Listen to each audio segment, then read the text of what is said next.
and over in the Bundesliga for Borussia Dortmund, where he is currently on loan. And whether he's playing in his house, and that's just the wallpaper that he's rocking at the moment, or that's within the Borussia Dortmund stadium, that is phenomenal from him. I love that. Love that wallpaper.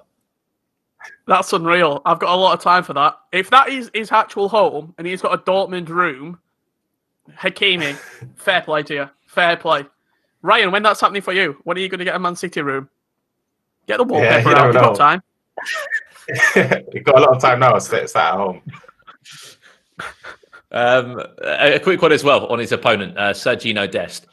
We have to make assumptions, so to speak. He must have had a bit of practice against Ajax, Danny, or Joey, or, Tor, one of the Ajax guys. You look at Ajax, a team that's so advanced, in everything they do. And on the top of that as well, in esports, they've had so much success out on that pitch as well, with Danny and with so many players that have been through the ranks. Of course, we are going to see Sergio Dest a little bit later today against FC Copenhagen. It would help if I was speaking about Djurgardens. There you go. I even got confused myself with the lineup of games. But Jesper Karlström, that is what I'll ask you about, Richard. An impressive 5-2 win on day one of the tournament. An amazing free kick as well. We've already got one Swedish team into the quarterfinals. Will it be two? And will it be, of course, the champions of last year's Allsvenskan?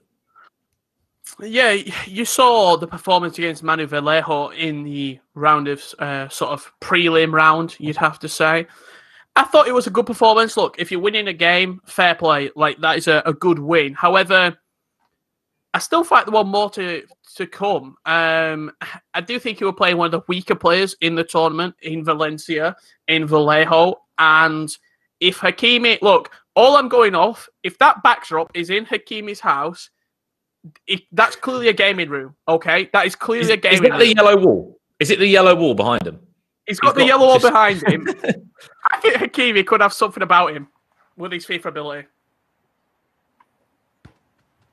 Well, you've said it perfectly, Richard. A utility man, so to speak. Can play on the left, can play on the right, can go forward as well. We've seen a handful of special items from him in FIFA. But has he got what it takes to book a place in the final 8? We are ready for it. I'm sure everyone at home is ready for it as well. It'll be our third quarter-final of the day.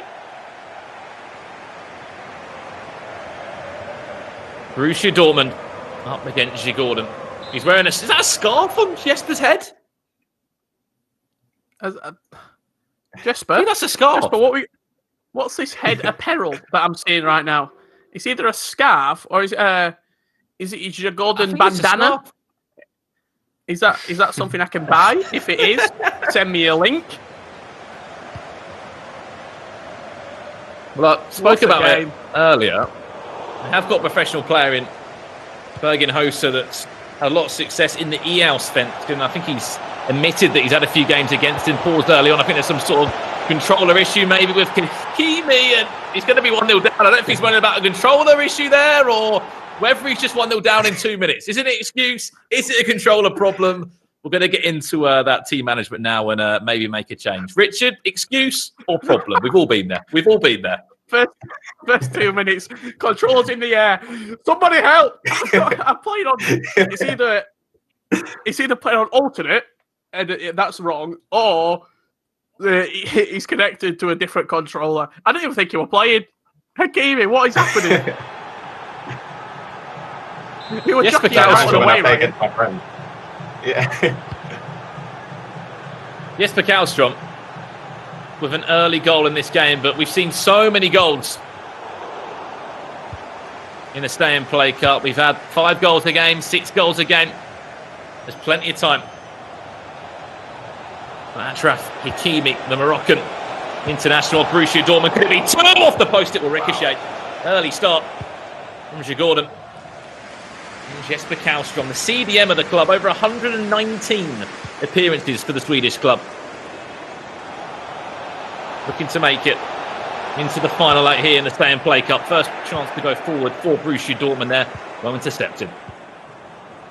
Yeah, first couple of minutes, clearly now we're back on. So we switched on. Hakimi ready in this game. And going forward, from what I've seen, definitely liking this left-hand side with Jadon Sancho, looking to get out wide, playing to the big man in Erling Haaland. In an 85 rated game mode scenario, Ryan, probably somebody with the physical attributes of Haaland, could be a deciding aspect. Definitely, it's someone that you could utilize. I think Hakimi's playing a variant of the 4-3-3, so having him in the middle of the park just to hold up play, he could interlink Sancho, Royce, just to help generate attack. It's going to be very, very effective for Dortmund going forward, and I think Hakimi could cause some damage going forward. Just looking there, Hakimi is starting in this lineup for Borussia Dortmund. Wearing the number 5 shirt. Watch out for him on the pitch. Jesper Karlström will get this ball forward. After an early goal, after just 2 minutes, is he onside? He's just offside that. Oh. And the linesman will pull that one back. That was class though. That was really good. Even though it was offside, you saw the drag back as well. It gives you very positive signs if you are a Djurgardens fan, as a poor delivery from that free kick puts him back under danger. It will come with speed as well. There's that drag back. Oh. I think Jesper could be. Honestly, I feel like there could be an onslaught here. He should potentially be 2-0 up already, and he's generating a lot of attacks. He's even doing the angled fake shots and a lot of drag backs around the edge of the box. So it's promising signs, to be fair, going forward. It's just defensively, if he's able to stop the attacking flow of Hakimi.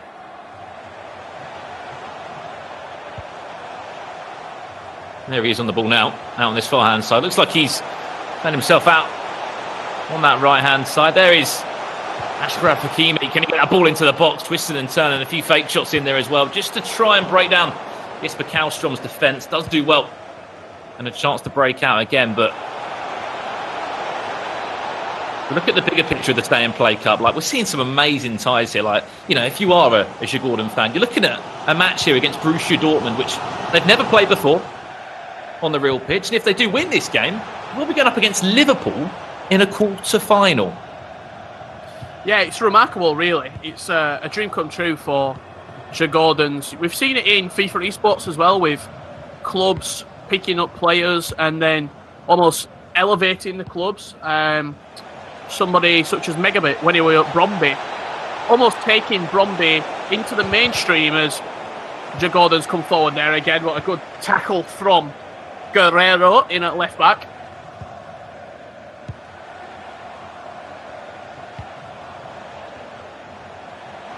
Here is Hakimi now. Watch out for the overlap and run of Haaland. He's top of the play. Marco Royce instead will pick up the pieces. It's down the equaliser. That has to be a goal. Hakimi knows it as well. Very good play though from Hakimi. Let's give him props. Ryan was writing him off in the first 15-20 minutes, but he seems to have almost calmed into this game. He's created a couple of chances. That were a really nice bit of play on the edge of the box. Royce into Haaland. It wasn't for a good save from Djurgardens number 1. Definitely, I feel like he generated a patient attack. I'm wondering though if Jesper moved the goalkeeper there, because I see him moving it with the goalkeeper from the corner. I'm wondering if he moved him in that chance, because for me anyway, if I'm in that position, I'd say 90% I'm going to bury that. But if he did move the goalkeeper there, fair play. Whoa, lads. Let's just take a minute, because if you think back to the last time that Jesper Karlström was over a freak on the edge of the box, it flew into the back of the net. He's now got an opportunity to do so. From 26 metres out. Can he deliver it again? I don't think that one could be going in. That one looks very dangerous. It's not going to be challenging Berkey there in the Borussia Dortmund net. I think it was just a little bit too far out, wasn't it, Richard? A little bit too central as well. That free kick, he couldn't get it up and over the wall. He decided to go with power in the end. Hakimi looking to counter-attack, driving towards that Djurgardens back four. Does give away a throw-in, but in dangerous territory. Some good yards made up for Dortmund and the yellow wall. I'm sure there's plenty of people around the world right now supporting Hakimi and Borussia Dortmund. They've got one of the most loyal fan bases in world football. Get behind your man right now. For me, if I was a football player and I had my card or my player in the game, I'm 100% generating pretty much every attack down the side he's playing on. You can notice it with Hakimi. He's just generating a lot of the attacks down the right side of the pitch to try and give it to his player. It was something we've been speaking about in the Stayandplay Cup, Ryan. If you are a professional footballer and your items in the game, do you play yourself? I think out of all the players that we've seen, out of the 20 so far, of course we've still got to see Ajax as well. We've seen 19 players so far playing the Stayandplay Cup. I would say a good 17 out of the 19 have started themselves. 1 or 2 haven't, but you've got to be starting yourself. Absolutely. I mean, I feel like just scoring would just be amazing. You saw João Felix's face. Yeah, he might have lost 6 goals to 2, but when he scored with his own player, it was almost made up for it. That were it.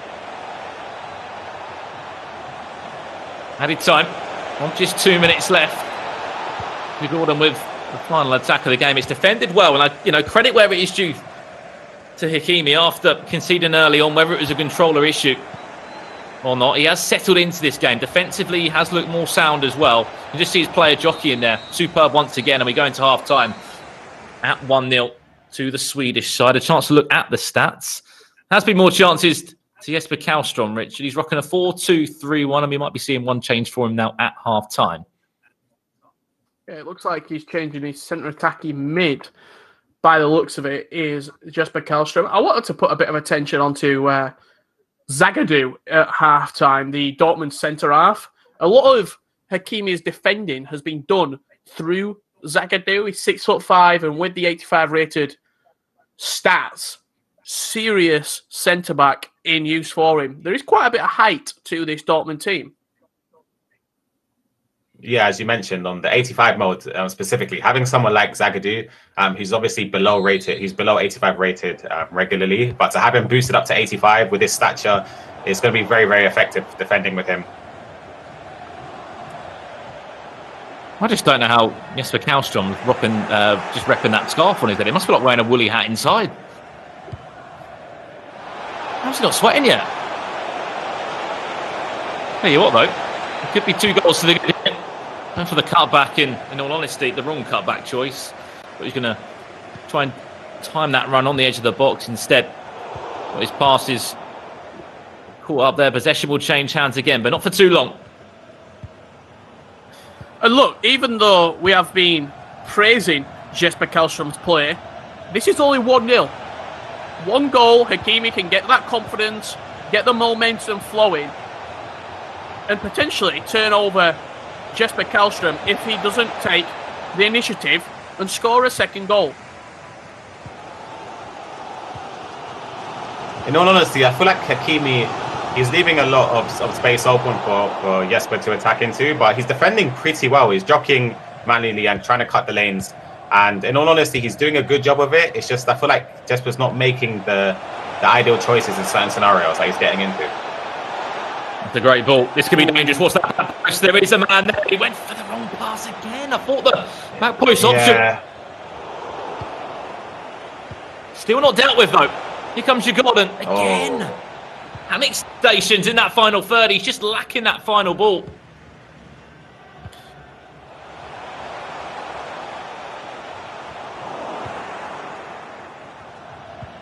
As soon as he gets it going forward, though, he's sort of just running into Djurgården's defenders, is Hakimi.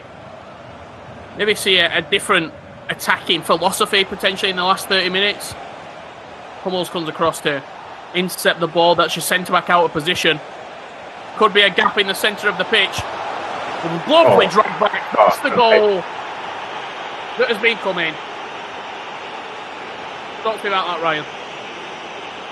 As you said, it's been coming, and in previous attacks, I feel like he's been lacking composure on the edge of the box. He's been making passes where there's so many different options to go on, and he's choosing the wrong one each and every time. But in this situation, he held his composure, he held his own. A drag back onto the left foot was honestly something I would do as well, and places it into the top corner. And a goal that I feel like has been coming, and it's going to be up to Hakimi now. What does he change in order to get back into this game?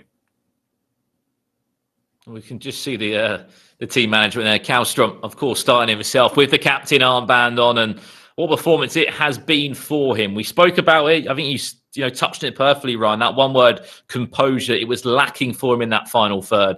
That one chance he needed a bit of breathing space in this game. I honestly think with that 2-goal scoreline, it's going to be a hell of a job for Hakimi to try and turn around, Richard.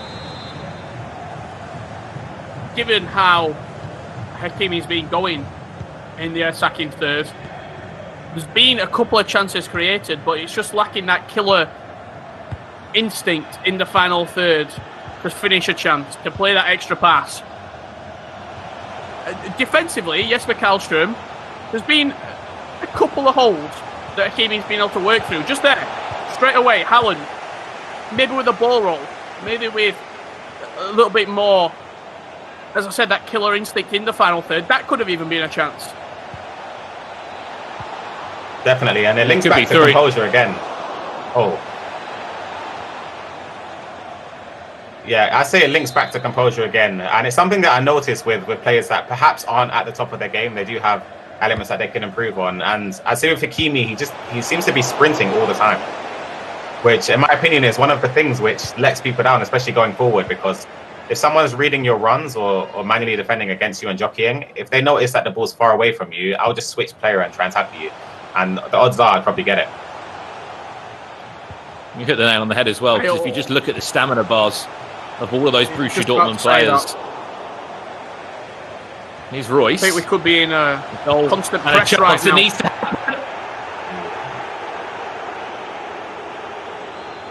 Erling Haaland somehow puts that wide over the post right there. Thought it was a nailed-on goal for Hakimi in that counter. In real life, I feel like that's a goal.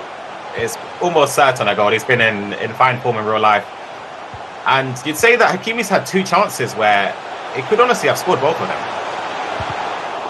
He's got to shoot. He's got to shoot earlier. Just that one more little fake shot. I think it was on the right boot of Julien Brandt on the edge of the box. He had a right foot finesse open for him as well.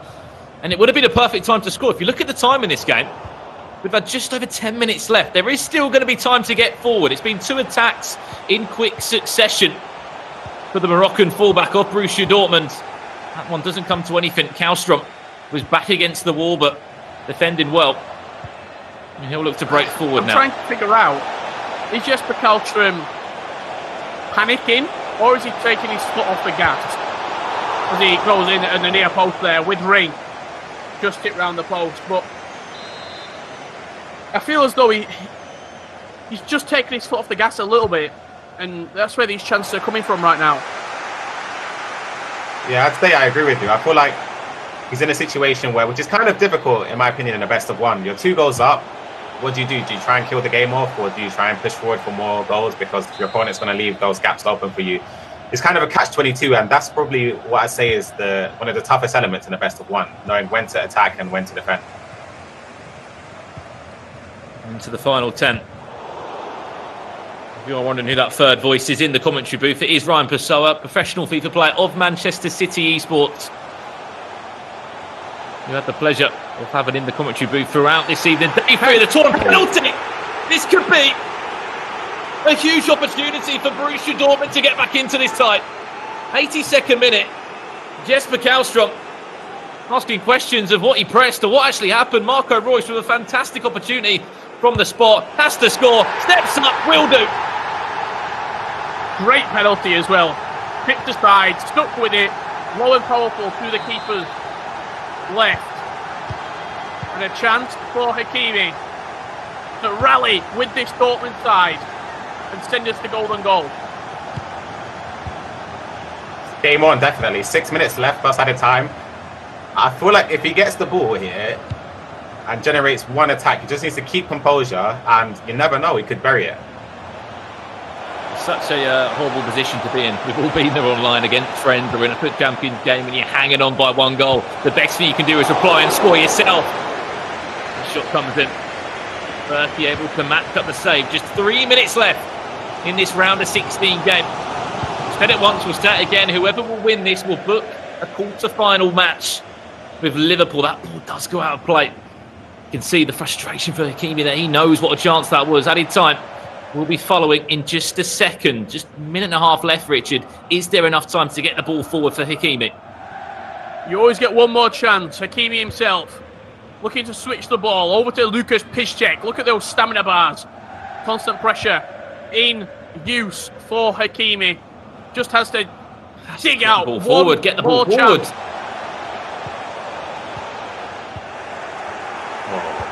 To be honest, I think Ryan can agree with me here. The stamina has been such a problem. Oh no! Fake shot! Oh! Why did you fake shot, Hakimi? Yeah. And that is the full-time whistle. That's an error. And it will be a quarter-final match set in stone. You can tune in tomorrow for that one. Djurgården against Liverpool.